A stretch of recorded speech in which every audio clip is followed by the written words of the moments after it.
Hi, Drew. Hi. Hi. Thank you for coming in today. I know we talked earlier this week, but like I told you, this is going to be our first session together. I spoke to your parole officer, Brian. Today we're going to be doing an intake, like we talked about earlier. So it's going to be a lot of questions. All right. Just a lot of talking. Okay. And just let me know if you're getting overwhelmed. Okay. All right. Okay. So why don't we start? Why don't you just tell me in your own words? I heard from Brian, but why don't you tell me what brought you in? Well, see, I live at a halfway house. Right.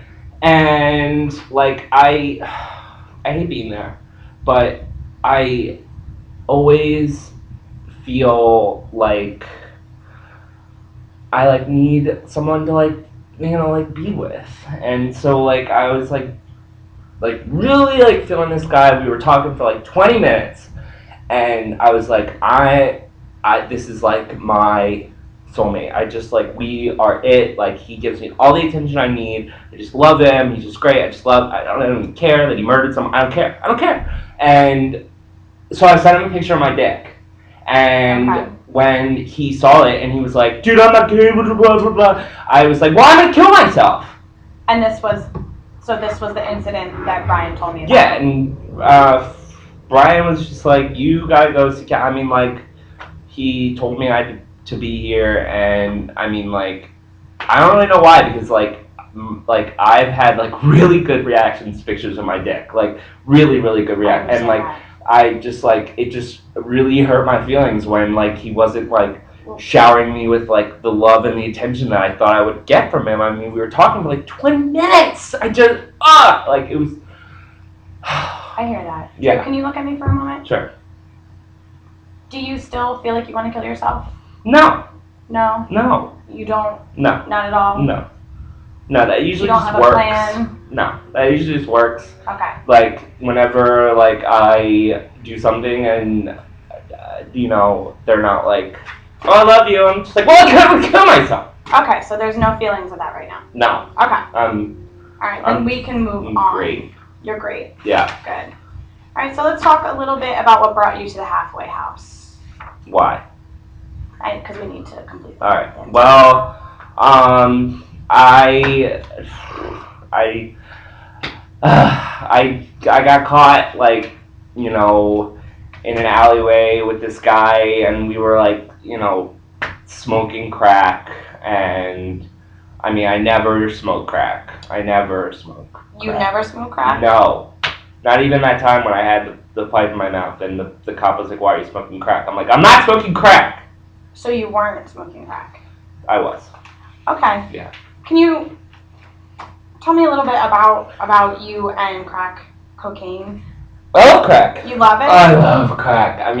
it just fills me with all the love and the attention that I need, and I just I feel so sexual on it. It's just wonderful. I just feel great. I just do things for days and not sleep. I hate sleeping. I don't get the attention that I need when I sleep. I just fuck sleep. So you don't sleep when you? I sleep, but only when I don't have crack. Okay, so can you tell me a little bit about how often you smoke crack? Every day. Every day. And how? Well, don't tell my parole officer that. Okay, this is between you and I, we talked about earlier. Yeah. Mm-hmm. So every day. Right. And how long has that been going on? Probably as long as I've been smoking crack, which is a year. So for about a year, you've been smoking crack daily. Yeah, I was so into PCP before, but then I was PCP is a downer. So you moved on. Moved on. Okay. Yeah. So from PCP to crack. Mm-hmm. So crack cocaine almost every day for a year. Every day. Every day. Yeah. It's between you and I. Yeah. Any other substances? Do you drink?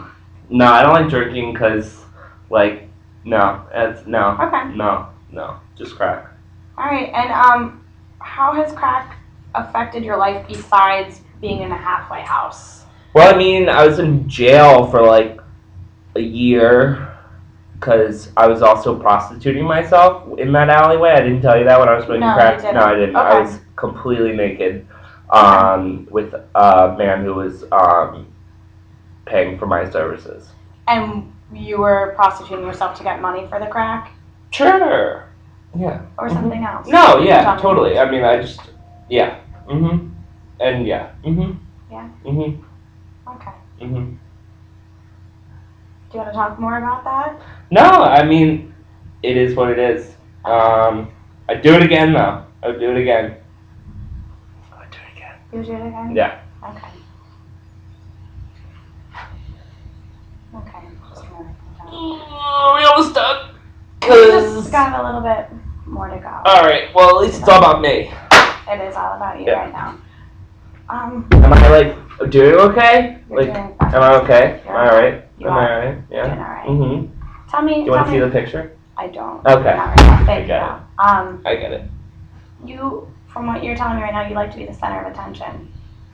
I am the center of attention. All eyes on me in the center of the ring, just like a circus. You are the center of attention. Does it make you uncomfortable when you're not the center of attention? Yeah, I mean, like, look at me. I've tried so many times to be on, like, America's Got Talent, but they just keep, like, you know, telling me that, no, and I'm just all like, well, I'm gonna kill myself, and then I go, that happened again. Yeah. So how does that affect your mood? Does that make you? I mean, I don't really know. I'm always, feeling up, and So you're always feeling the same way. Always feeling up because I'm always on crack. Right. Every day, right? Every day. Okay. And I mean, whenever I realize that I am Jesus Christ of Latter-day Saints, that's when I realize, like, whatever I'm doing, it doesn't even matter because I'm fucking Jesus Christ. You are Jesus Christ. Totally Jesus Christ. Okay. I just don't have the stigmata because I'm better. You're okay. Yeah. Can you tell me a little bit more about that? Well, I mean, I didn't know for a while that I was Jesus Christ of Latter-day Saints until I found crack. And then I realized, like, my whole life has been, like, I was a carpenter for a while, and, like, I feel like my mom, like, she never got any, so she must have been, like, fucking, like Mary, like we read about in the Bible, like, about me, that's me. And so you started, yourself as Jesus, this began about a year ago, same time as the crack?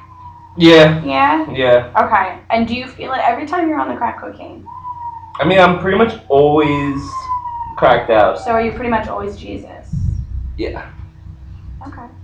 And feels great. You got any more questions? I do I see a lot of papers in your hand. I do have some questions. Yeah. Does that make you uncomfortable? No. All right, let me ask you something. Does it make you feel uncomfortable? No, I feel good. Very good. Thank you, though. Good. I'm glad you're feeling good. You too. I'm happy that I'm making you happy. Good. It's all about you. Can I ask you a question about when you're on the crack cocaine? I mean, I'm pretty sure you already asked like 6 questions, so keep them coming. Great. Yeah. Do you ever hear any voices? What do you mean? Any voices other than your own in your head? Well, I always tell people, like, I walk with Oprah. Like, I just, I just hear her, and it's not the TV. It's just like, Oprah! I just feel the power of Oprah inside of me. So, does Oprah talk to you? Yes. What does she say? Just that I'm doing great, and that I look great, and I feel great, and I am at the top of my game. I'm, the sexiest person in the fucking world, and she just is always like, and you're the best, and you're the best, and you're the best, and just always, just feels so good. Just like crack makes you feel so good, Oprah makes you feel so good when she just talks to me like that. I just love. Deep fried butter. I just hear her all the time. Does Oprah ever tell you to do anything? Or does she ever direct you in any way, or does she just I mean, if anything, give you positive feedback? If anything, she tells me to smoke more crack. Okay. But I mean, she, you know, she's just there. She's just with me, always with Always with you. When I'm on crack. Only when you're on crack. Well, which is pretty much all the time. Let's be honest. Okay. All right. I'm gonna go back. We're gonna talk a little bit about the halfway house. Yeah. So you're living there. They don't there. know that I'm Jesus. They don't even know. Do you talk to them about it? Yes. And what do they say? They say I'm crazy. Okay. How many people do you live there with? 27. 27, all men? Yes. And questionably men. And how do they react to you? Do you have good relationships with them? Well, I have tried to become sexual with 25, and I have only become sexual with 0. So, and does that make you upset? I mean, whenever that happens, I just, you know, but okay. Don't tell Joe. Right. Again, this is confidential. Good. Okay. Yeah. And they're just like, even though like I try to like be friends with them and like, so you try to be sex friends with them, like they're just like ugly, and they don't have nice clothes, and like they don't like the important things in life, you know, like material things, and you know, like they call me shallow, but I'm like, I am so high, how can I be shallow? So that's what so you try to be their friend, but they're not returning it? Sure, yeah. Okay, so how would you describe your living situation right now? I mean, how would you describe it? I want to know how you would describe it. Living in a halfway house? Or living in your halfway house? Living in a halfway house. How do you think that feels? To be honest, probably not great. Not great? No. You just answered the question. Did I answer it the right way? Yeah, did I? You did. Okay. You did. Alright, good. So, would you say that people notice the fact that sometimes you might shift your emotions? Like, do the men in the house find that sometimes you want to be friends and sometimes you don't, sometimes you want to have sex with them, sometimes you don't? I always want to have sex with them. Okay. Yeah. Okay, so sometimes you want to be friends with them, sometimes you don't? Right. And would you say that's they true? kind of like ignore me no matter what, and like it Okay. hurts because like they need to know that it is the Drew Show. Drew Show. 24/7. 24/7. Only when I'm high. I mean, which is not really, because I'm always high. You're always high. Yeah, but there was this one time that my fucking crack dealer got fucking busted, and I went through like 4 days where I didn't have any crack, and I was just like, it was the worst. I felt like I was dying, and no one was listening to me about it, and no one was like paying attention to me, and it just felt terrible, and the only thing I wanted was more crack. It was the only thing. And they say that I'm like theatrical and shit, and I'm just like, well, you're just racist. Who's they? The people in the that you live house. with? Yeah. Okay. Yeah. And why do they think you're theatrical? I mean, they say that I'm like, I always talk with my hands, and that I'm like loud, and that like I send them like inappropriate pictures, and like it just, I mean, they describe me perfectly. So you'd say that they're accurate? Sure. I don't really know. I don't know. I just know that I am the important thing. Right. Always. Right. That and my crack pipe. Right. Well, we are talking about you right now. I'm just going to ask you a few questions about before a year ago, before you started smoking crack cocaine. All right. Okay. So, what was life like then, before you started smoking crack? Did you have these thoughts then? Did you talk to Oprah? Well, no, Oprah came into my life like a year ago. So Oprah came in with the crack. Yeah. Ugh. Yes. Yes. How were your relationships before you started smoking crack cocaine? Well, Like with other people?